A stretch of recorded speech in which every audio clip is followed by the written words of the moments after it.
Yes, welcome in to Hold My Banner. I'm George Balecki, and for the Travis Thomas today, we got a full show for you guys. First, we're going to talk about Team USA finishing up their 5-game showcase before they head to Paris and the real games begin for the men's basketball side. But who's been the MVP?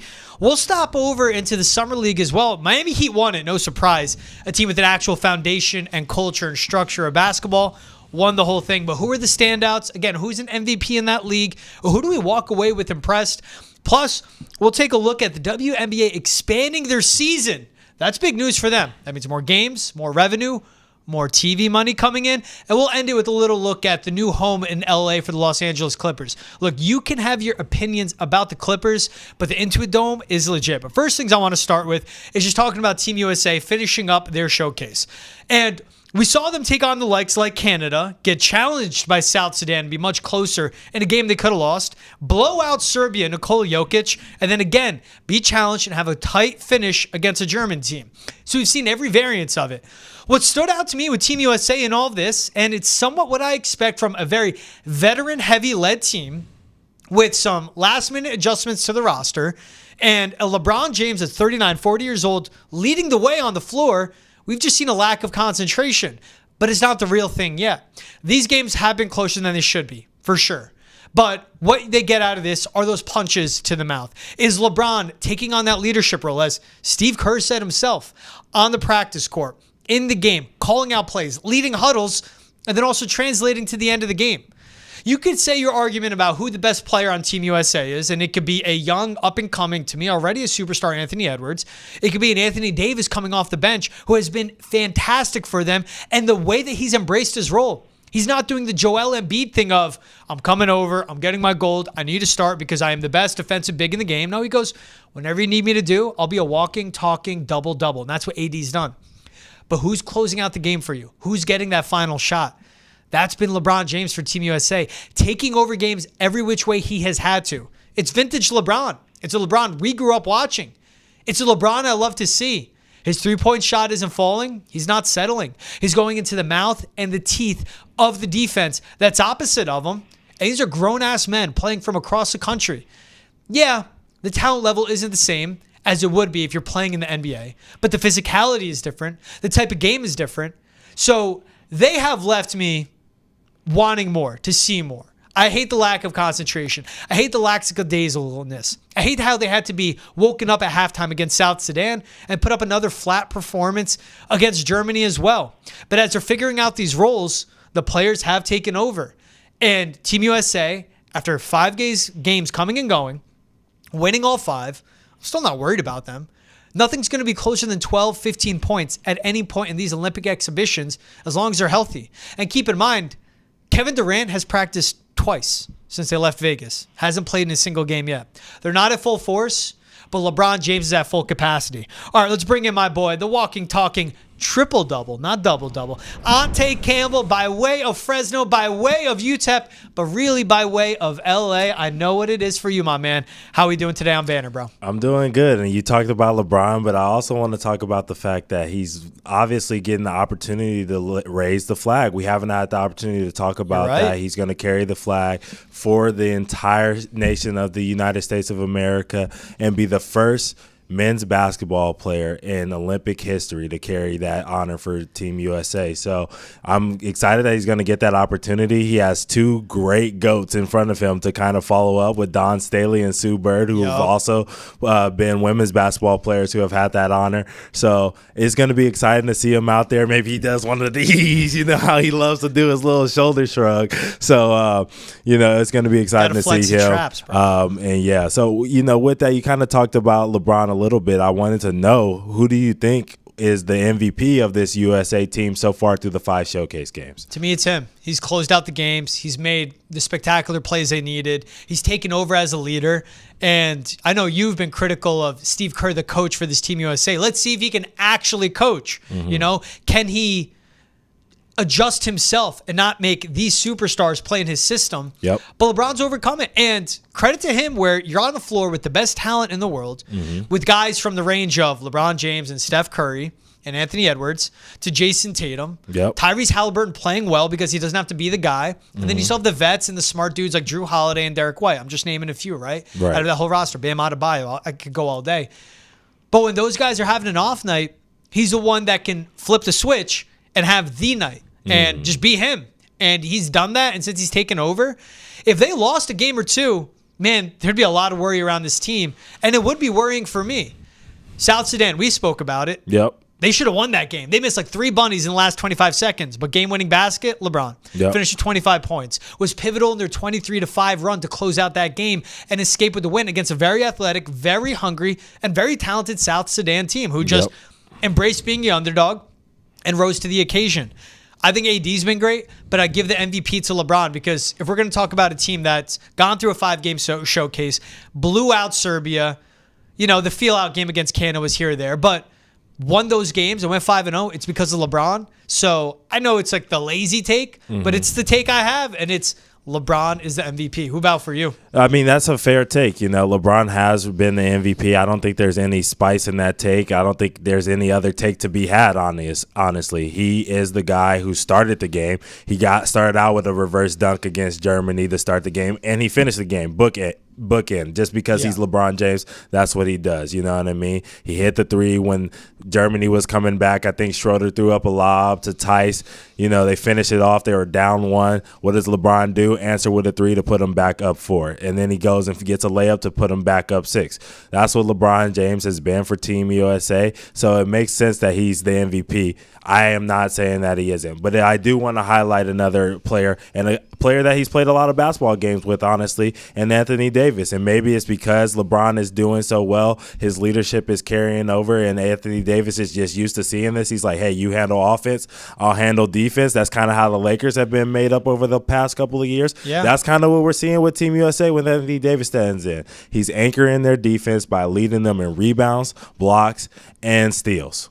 What else can you ask for? LeBron's covering all the other categories. We know that. But as far as the defensive end, Anthony Davis has been doing that, and that's honestly what this Team USA needs. They're going to score points. They have LeBron James. They have Steph Curry. They'll have Kevin Durant hopefully coming back soon. We know he's not going to be ready for the start of the Olympics, but maybe on the back end of it. So they're going to score points. No question about that. The question is, can they guard these other countries? They didn't do a great job of that against South Sudan, which is why they had an opportunity to beat USA. But Anthony Davis has been the guy that's been stepping up, whether it be on the perimeter or at the rim. I do want to point out, too, we have been hard on Joel Embiid. He finally showed up in that game against Germany, looked interested in the game, got a block, a huge block that led to an Anthony Edwards dunk that was highlighted all over Twitter. I saw it. He had about 15 points, too. He was efficient. He was actually playing in the post, which is his best asset to this team. He's the biggest guy in the Olympics. Like, I'm not saying like purely I'm looking at rosters, but when he's on the floor, he is a behemoth. Yeah, he is, and he's finally showing it. So I love to see that. Maybe it was those comments that Gilbert Arenas,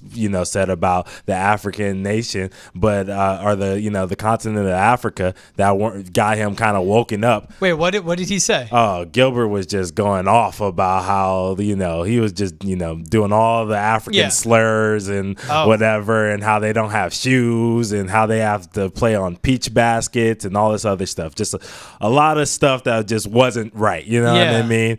And obviously Embiid had something to say about that after they, barely eclipsed South Sudan. So that, the comments were coming up about, Africans are, playing in dirt with no shoes on, and they're, about to beat Team USA, better thank LeBron, whatever. I'm not here to, condone those words from Gilbert, but I'm just the messenger. That's what he said. So I think Embiid kind of woke up to that, obviously born from Cameroon, of Cameroon descent. So, obviously he didn't take that lightly, and it seems like it showed in his play against Germany. So we'll see if it continues out in Paris. Whenever I see like a Gilbert Arenas post come up on my feed, or like just now, like I asked, wait, what did he say? Yeah. It's always worse than what I expect. Yeah. Like that. Oh, he was doing the whole thing. He was shooting darks, calling out tribes, doing all different types of stuff. Yeah.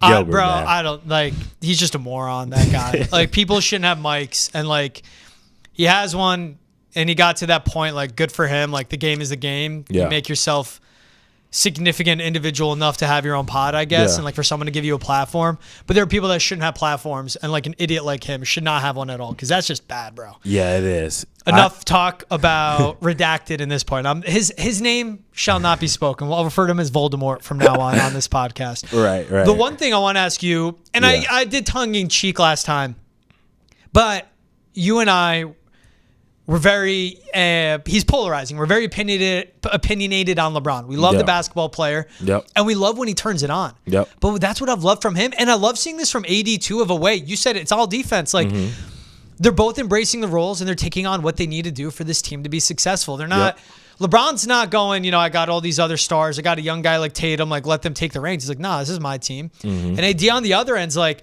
I'm super athletic. I'm one of the best defenders in the league. I'm a top 5 big for sure. Yep. Top 3 big, I'd say. Yep. I can even say top 2, him and Wemby. But point being, like, I just love seeing them do what they should do. Yep. Like, my expectations are go out there and dominate, and they do it. Yeah, they do. I want to ask you, obviously, these last 2 games have kind of made USA nervous about what the men's basketball team is going to do. Is there somebody that you would replace from this team, or maybe the coaching staff? Oh man, coaching staff. I would replace Joel Embiid still. I don't think his knee's going to be right at any point. Like, let's think of everything he's coming back from. You said he finally looked interested, but still, like, what's his physical state like? Like, how in shape is he? You know, what's his conditioning like? And this is a guy that's always been injury prone. There's always been questions about his conditioning and his diet and how he takes care of himself. And in reality, like, give me just a fill-in-the-blank good defensive big, because that's what they need. And someone that's tall enough to take the ball off the rim and get a fast break started. Like, I don't need a scorer. You said it. They have all the scoring. And he said he finally was in the post. When South Sudan had a chance against USA's because of their dribble penetration opening up so much, and then them being soft up the middle, and that's where this team still worries me. Literally, if you put a Walker Kessler on this team, because he's one of the finalists, that's one of the name that comes to mind. That's what I love. Or if you put an Evan Mobley on this team, again, a defensive anchor, that's what I would love over Embiid. I love that, but like, is Kirk gonna play him? Because like, we watched FIBA right last year, and like, he ain't played Walker Kessler when they didn't have any bigs on that team. You know what I mean? Like, Steve Kerr hates playing bigs for some reason. So it's like, it's like James Wiseman PTSD all over. Right, but like, so we'll have a Walker Kessler out there in the USA uniform, and then he'll get no tick. Yeah. So what's the point? Well, then to your point too, if that's what I'm getting from the head coach, get out of here, Spo. You step up and you lead it. Yeah, I would like to see that. The guy that I look to that me and Travis have kind of talked about, and I mean, you and I talked about it on the chat the other day, is Tyrese Halliburton. I think he needs to be replaced from this team. I just think they need another facilitator who actually can make plays. You know what I mean?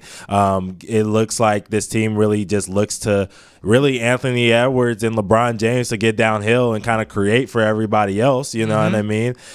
So they need another playmaker who could just go and run offense and, you know what I mean, tell guys where to be, another leader on the court when LeBron's not on the court. So I would have loved to see like a CP come in, obviously, a little bit older, but as a vet, kind of the same role as Diana Taurasi for the women's team. True. You know what I mean? Or we saw, not necessarily a leader.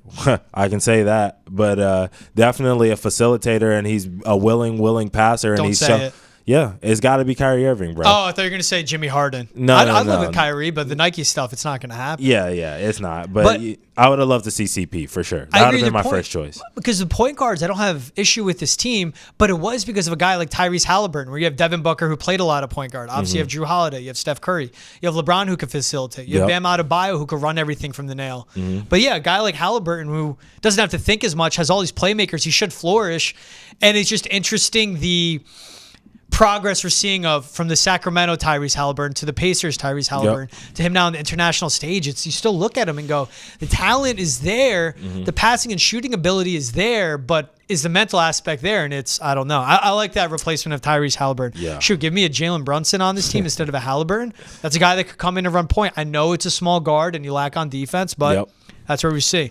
Now, speaking of Devin Booker, I know you got something good for me. And it's not, thank God, it's not winning 7. Yeah, it's not. It's called Stop Me When. So we're going to stop me when you hear a player better than Devin Booker, as you brought up, of course. We know that he struggled a little bit in last game against Germany. He had 3 points, and, the internet let him hear about it.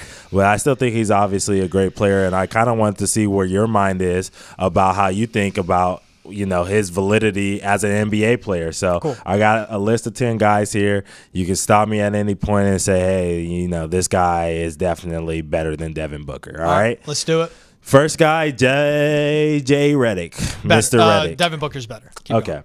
C.J. McCollum. Keep going. Bradley Beal. Keep going. Come on.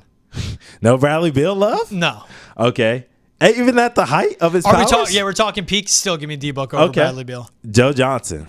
Whoa, ISO Joe. Give me D-Book. Okay. I like that too. ISO players. What about Rip Hamilton? Richard Hamilton. Man. Yeah, Rip. That's a legend. And obviously on both ends of the floor can get it done. But I still think of the versatility of Devin Booker, that he could play point or shooting guard. He had to do it a lot early in his career. Yeah. And I think still with his mid-range game, I mean, the kid is just a sick bucket and a great playmaker. So keep going. What are we at, 5? That was number 5. We got some Detroit fans listening. They're going to be mad at you about that one, George. All right? Quick story. Met Richard Hamilton. So I'm at a casino in San Juan, Puerto Rico. Okay. And I'm playing blackjack. Got so lucky, bro. Just black, and it kept hitting it. I didn't walk out with much. I didn't have money at the time. Yeah. Then I look to my right, and it's Richard Hamilton. Yep. I go up to him. We have the same birthday, Valentine's Day. Say that to him. His medallion on his chain, massive Larry O'Brien trophy. I just went up to him like, bro, I love Ben Wallace, one of my all-time favorite players. I love your championship team. Yeah. And I said we share the same birthday. He was cool, and we went on with our way. Yeah, that's a dope story. Dope person to meet, I'm sure, too. But Devin Booker's still better. All right. DeMar DeRozan. Oh, man. At the peak of them powers, man. Peak of the powers, DeMar DeRozan. Yep. I'm trying to drop my recency bias. It has to be the high regard I hold Devin Booker to. Yeah. Because at the end of the day, can he put the ball in the bucket? And he went to the finals. DeMar did. No. Oh, D-Book did. Yeah, sorry. DeMar missed that whole wave in Toronto and even San Antonio. Sad for him. I would still go D-Book. Wow. He could drop. That's a guy that can drop you 60. Wow. Okay. What about Vince Carter? How do you think about that one? Stop. That's where you're stopping the buck. Stopping at Vince Carter. Stopping the buck at Vince Carter. Bro, you know me. I'm from Jersey. I grew up watching Vince Carter, New Jersey Nets, Vince Carter. Yeah. The athleticism he brings, how good he was at scoring. And I just think he was, he could take over any game. And, he played with a great guy like Jason Kidd next to him and Richard Hamilton. Yep. And even days of Kenyon Martin on that team as well. But I think just an end-to-end player and how deep his bag was, I'd go Vince Carter over Devin Booker. Okay, and just other guys, just in case, I ranked them a little bit higher than you do. Ray Allen. I would go Devin Booker over Ray Allen. Okay. Oh. Devin Booker over Ray Allen, but yes. VC. So over you think D-Book. Vince Carter's better than Ray Allen? Then I got to ask you that. So Vince Carter's better than Ray Allen? Now, I know peak Ray Allen. I'm thinking again. Now that's a guy that came into the league game like VC, can throw it on you, can attack the rim. 2-time champion. And then towards the end, transitioned his game to just a knockdown corner shooter and embraced his game. Yeah. But I just again go back to the versatility of Devin Booker. Wow. And it's what Vince Carter can do at both ends of the floor. And again, someone that lengthened his career by embracing his role and changing it from being a great attacker of the rim to towards the end, how is he in the league at that age? Playing through all those decades, and he was just embracing the role of let me become a shooter at that point and whatever keeps me in the league. That is shocking. I am not going to lie. That is shocking. I almost had to swallow my words. The other two, Tracy McGrady. Nah, I would go T-Mac over D-Book. Okay, and then Dwayne Wade. Dwayne Wade over D-Book. Yeah, okay. I was just have to make sure. All right. Give me your Ray Allen. My Ray Allen? Over D-Book. Ray Allen's definitely over D-Book. 2-time champion. You know what I'm saying? You got to think about the days when he had his own team. Yeah. He was balling too. He had the, similar situations come out of college. Team, the Phoenix Suns, when they got Devin Booker, were not very good. You know what I mean? Same thing with the Supersonics. They were not very good. And I just think the aura. It comes down to aura too, He had movies, Jesus Shuttlesworth. Oh, are you bringing Hollywood into this? I'm thinking of my guy on the floor. I'm going ability. No. Better player too, but like at the same time, you know what I mean? No, ain't nobody woke up saying they wanted to be Devin Booker. I was waking up being like, dang man, if I could just be like Ray Allen and Jesus Shuttlesworth, you know what I'm saying? No, there was a time when Devin Booker was like, he was probably the coolest player in the league at one point. Yeah, bro. I mean, he still is one of the coolest players in the league right now. Rolling with we want to talk aura, like rolling in with the lowriders, dating Kendall Jenner, the fits he gets off. Yeah. I mean, a guy that's like to me perfect for Phoenix and perfect for Arizona. And yes, everything's geographical. But I bet you there are plenty of kids out there waking up going, I want to play and I want to be like D-Book out there in Arizona, out there in Kentucky, just out there in the Southwest altogether, man. I don't know. Jordan Kidd as well, growing up, seeing all those PEs that he used to get from Jordan and Ray Allen. Like, oh my God, they were so much like, look, I love the books. They look cool. You know what I mean? But nothing on like Jordan PEs. Like those are player edition Jordans. Undefeated. I'm going to have Seattle fans and Detroit fans in my mentions after this episode. It's what you do to me, bro. Yep. All right. Now I kind of want to talk a little bit about the Summer League. Let's do it. So, obviously, Summer League just ended. The Miami Heat, boo. They ended up winning the Summer League. Whatever. Who cares? All right. But are there any guys that you watched throughout the Summer League that kind of just made you a fan? Like, you're like, hey, like I might tune into a couple more of your games this year just because you were just kicking butt out there in the Summer League. Yeah, I want to go with – and also I'm not shocked Miami won because when you watch these Summer League games and you watch a team like the Lakers right now, and it's not to dig on your guys, but then you go and watch like a Celtics Heat game. Right. Those are teams with actual foundations and structure, and they know what they want in their guys. Yep. They have an actual identity. And the Lakers are just trying to revamp what they have coming up and find dudes that can hoop and then see how they could fit into their system, right? So I wasn't shocked at all that Miami won, but I got to go with a guy that they beat, and that's Jordan Miller with the Clippers. Okay. Yeah. I remember him, and my tie with Jordan Miller obviously goes back to the role that he played in Miami getting to the Final Four a couple of years ago. Yep. But it's a kid that came out and averaged over 25 points per game.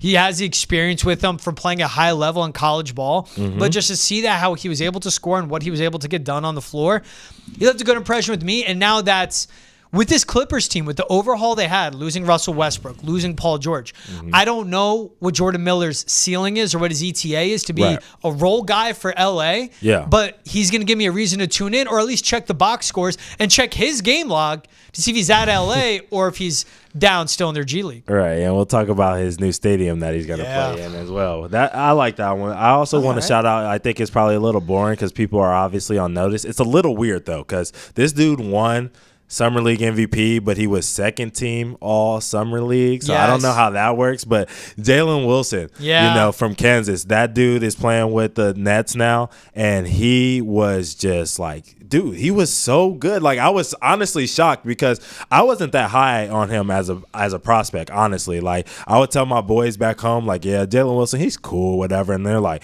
nah, bro, you're tripping. He can hoop. And I'm like, all right, let me watch. I was really more higher on, like, what's the other kid that they had that went to Utah and played with the Cavs, I think, too? Ochai or you know what I'm talking about. Yeah, I'm gonna butcher his last name, but yeah, you know what I'm talking about, from Kansas. He, you know, I was higher on him coming out. You know, they had similar roles, guys who were like, you know, 3-year players at Kansas. You know, similar builds. I was like, okay, Ochai, whatever. He's gonna be better. And Jalen, he just was hooping in Summer League. Dude, he had so many clutch buckets. He had a game winner in Summer League. He had multiple like threes within the last 30 seconds to put his team up, take over games. He had a 33-point game. He was just killing dudes. He was getting to the rim, taking shots, just his shot looked so pure, high, everything. I was so impressed what he did in the Summer League. So I'm glad he got the nod for MVP because the Nets are going to be terrible. So they need some love. But, yeah, I was really impressed by him. And then I've also talked about Bub Carrington. I don't need to talk about him anymore. He was great in the Summer League. So I'm going to definitely be watching some Wizards games because of him. Ochai Agbaji. Ochai Agbaji, yeah. Now with the Raptors. Yeah. Man, like, went from getting drafted by the Jazz, now with Toronto. And Jalen Wilson was like a bucket in college. Love watching him whenever I throw on a random like Big Monday or Big Wednesday and watching KU. But Ochai Agbaji was like the guy that's like super athletic. What is he going to become? Right. We'll see if he can develop out there in Toronto. Yeah, you hope. I like that pick for Jalen Wilson because, like you said too, I thought that was funny. He won the Summer League MVP, but he's second team All Summer League. How does that work? I don't know, bro. How does that work? I want to just know you like your personal top 3 favorite players from this Summer League too, if you have 3. You will love my number 1 pick on this, and I love the situation he's in. But it's Reed Sheppard. And I think, obviously his size and what he can do defensively is kind of in question, but he's smart on that end of the floor. He had active hands. I think he finished with like 10 or 11 steals. And also he's the best shooter out of Summer League from this rookie class. It's not amazing numbers, but we know the shot's going to come. We know how heady he is on offense. Catch and shoot, do it off the dribble, can run the pick and roll as well. Yep. To me, I think if he can really develop and become a contributor with how athletic this Rockets team is, which is far from a finished product because they still have to evolve. Like, they have too many guys. Like, someone's not going to stick. But I think Reed Sheppard's a good foundational piece moving forward, so I loved him out of that. Scottie Pippen Jr. with Memphis. Now, this is his entering his 3rd season. Like, he should be dominating like this, but 29 points in the championship game, lost to Miami. He had a triple-double against the Clippers, 23, 10, and 10. I like seeing it, and you hear Scottie Pippen, you're thinking it might be big like his dad. I mean, he's like a smaller guard, but he can just get after and hoop. And then finally, Tristan da Silva, because I loved that draft pick by the Magic. Yeah. He does bring defense. He brings experience. He brings a lot of length and shooting. And I think he was averaging around like 17 and 5 for the Magic, and they have the defense. They just need spacing and scoring, and he's going to bring it. And he showed that to me. That's why I like Tristan da Silva. Yeah, I love that. I definitely talked about him during the draft. I, love the Magic getting that pick as well. You talk about Scottie Pippen Jr., 6'1", getting triple doubles in any type of NBA. When you're wearing an NBA jersey, that's crazy. You know what I mean? That's 6'1". So definitely crazy that he's doing that at that size. The 3 guys that I like, obviously Reed Sheppard as well. You knew that I was going to like that guy. He's just heady point guard. I absolutely loved it. We talked about facilitators, guys who take timely shots all throughout this episode. He's been doing all of that, and he guards, and he's athletic. I don't want to hear sneaky. We're not putting the sneaky tag on the white guy, all right? He's just athletic, and he's good at basketball, man. Nothing else to say about him. He's been fantastic for the Rockets. Khalil Ware, I wasn't high on him as well coming into this draft class because he looked uninterested in basketball at times. When I watched him at Indiana, he hasn't shown that with the Heat culture. It looks like they immediately got into his ear like, hey, are you going to work hard? Because if you're not going to work hard, you're not going to be in this league a long time. Yeah. And he's shown it, and he's been blocking shots, shooting the 3-ball, dunking on dudes, doing everything that you would want a big to do, and he's doing it at 7 feet. Him matched up with Bam next year is going to be some special basketball to watch. Hopefully he can stay healthy as well because he's a thin guy. And then the last guy is Josh Christopher, man, also from the Miami Heat as well. He's bounced around the league. He's at, since high school, he's been a highly touted recruit from California, obviously, is where I know him from and seeing him play. Played AAU ball with Jalen Green. So he's been on the map for a while. And, he's always been a high-level scorer at every level at ASU in high school. In the NBA, he hasn't really been able to do that. The G League, he struggled a little bit his first year in the G League. Now he's finally getting it done. He was hitting step backs from the logo, dunking on dudes. He got hot, and I think he scored like 28 points or something like that in the fourth quarter of a game during the run of the Summer League. So I got to shout him out as well. I love you hate the Heat winning the whole thing, and then two of their guys. I would like to imagine for Khalil Ware, you said he looked uninterested at times. Yeah, I feel like Bloomington, Indiana will get to somebody. Dead of winter, Bloomington. And Coach Woodson, too. Like, Coach Woodson's old school guy, you know what I mean? He's coming in saying the same things he said 20 years ago. It makes sense. Then he gets to Miami, and they're like, hey, this is where you'll live in the dead of January, not Bloomington, Indiana. Yeah, just play hard. And just play hard, and you'll stick around. And he's like, I can do that. And they're like, or you're going to end up in Sioux Falls. And he's like, definitely not going there. You're right.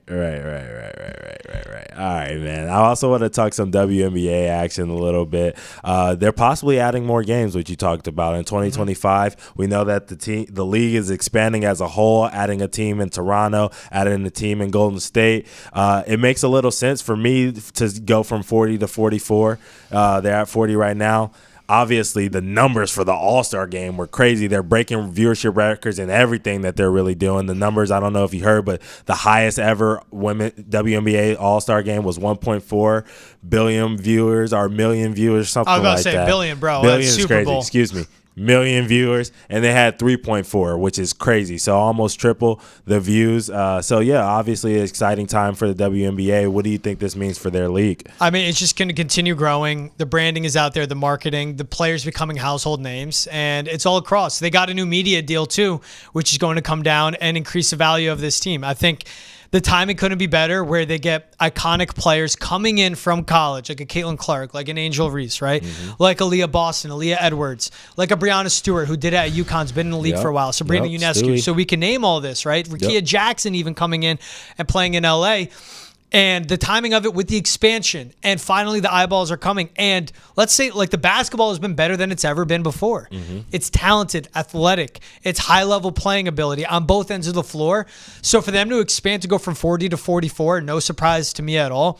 I wish they would find a way to get out from under of competing with the NFL in the fall when their season really starts to get towards a championship and really starts to count. So I wish they could shift the calendar. Maybe there's marketing and stuff that happens more than me.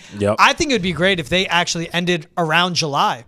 Like shifted the schedule and they go from like NBA ends end of June. There's still that basketball hunger. It's right before the All-Star break for Major League Baseball. So even baseball hasn't completely picked up yet. And then have their postseason and season conclude after the NHL is done, after the NBA is done, before the NFL gets back into training camp and ends it like mid to early July and hit there. But them going from 40 to 44 games, no brainer. And you said what they're going to tap into. A city like Toronto that loves its basketball. An area like Golden State, again, that loves their sports in general. They're being really smart with the new markets they're going after, the cities they're going into, where it's established basketball markets, but they don't have to worry about competing because those are sports smart areas and smart sports fans. Yeah, and I'm excited because that just means I get to watch more Paige Beckers when she enters the league, Juju Watkins when she enters the league, and all Arike, I've been shouting your praises since day one of Hold My Banner. I can't wait to watch more basketball from you after this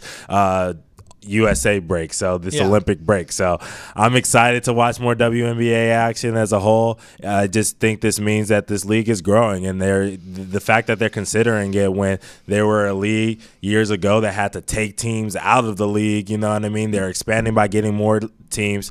They're thinking about adding more games. It's just showing that the progress. The world watches women's basketball, all right? The world watches, and we're all here for it, so I'm excited. And don't sleep on the Liberty either, man. They're going to be the owners of the Barclays Center. They should be already. Like no one cares about the Nets, bro. People care about the Liberty. Might as well be. Yeah, Ellie runs the Barclays Center. All right. Yeah. I don't even know do the Nets even have a mascot? If they do, it's trash. It's trash. Hey, the good old elephant that walked across the Brooklyn Bridge or something to prove that it can hold that way. I don't know. The story to that's nuts. But it's cool too of like the moments where they've shown up of an all-time high in viewership for the Final Four in the national championship, and it's Angel Reese and Caitlin Clark in the Final Four, and then it's Caitlin Clark against Dawn Staley in South Carolina Natty, and Caitlin Clark loses. We see how she puts Iowa on the map, how she changes the trajectory of college basketball, because maybe that means for the enrollment and interest in going to play at Iowa will increase. But in general, with record viewers, you have a great national championship game. With record viewers, you have a great draft with so much talent. And now it spotlights the likes of Cameron Brink, right? Of Rickea Jackson coming into the league, of Caitlin Clark and Angel Reese, but all the other ladies that are coming from college to hoops. And then moments like this where Arike Ogunbowale drops 34 points in the second half with 3.4 million viewers.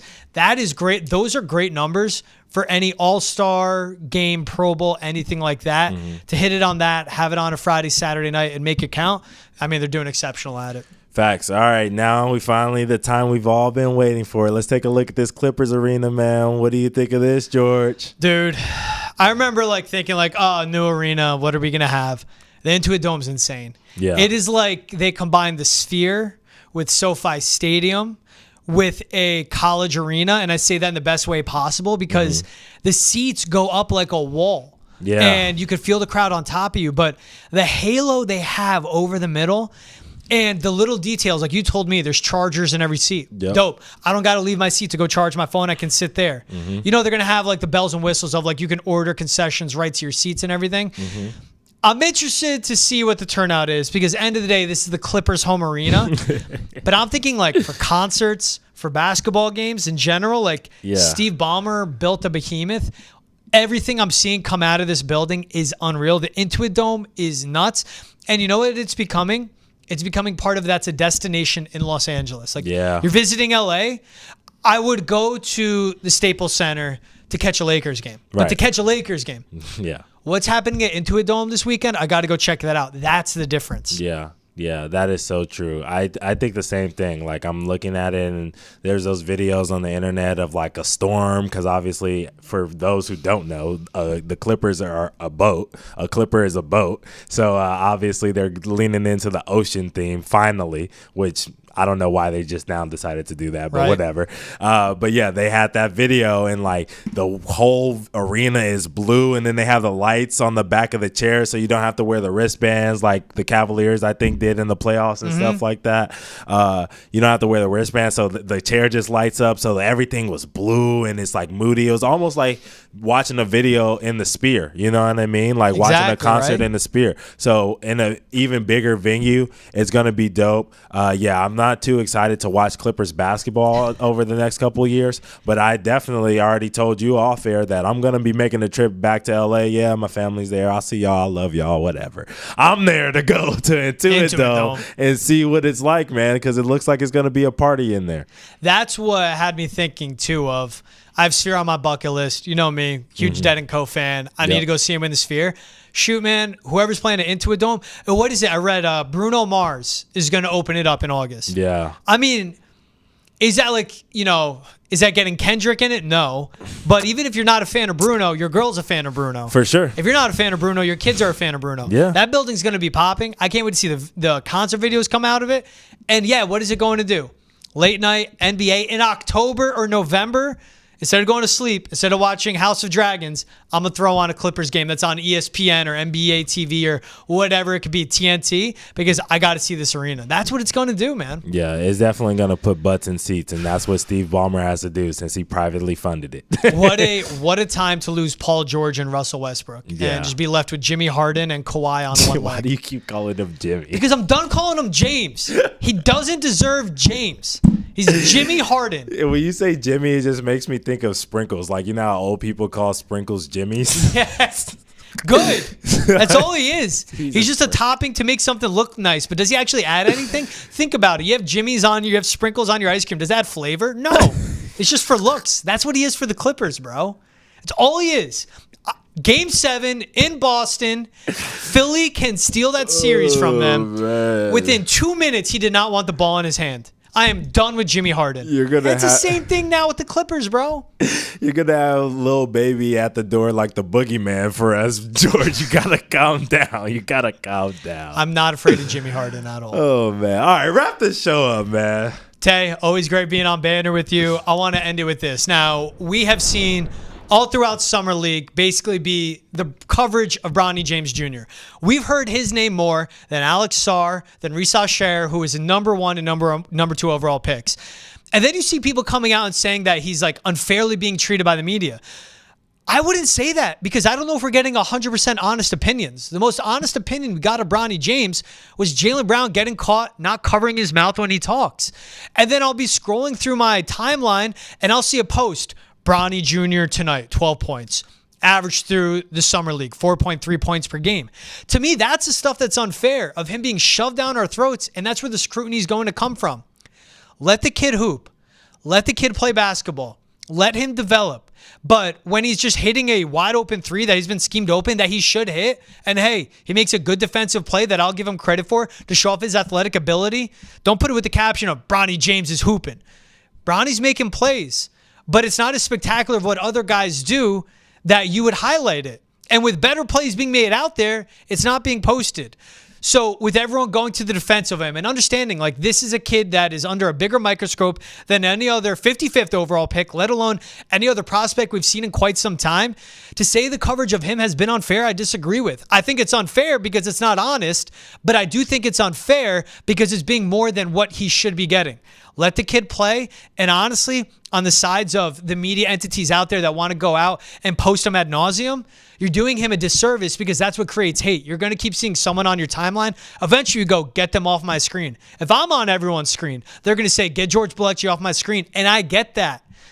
Just be fair to the kid.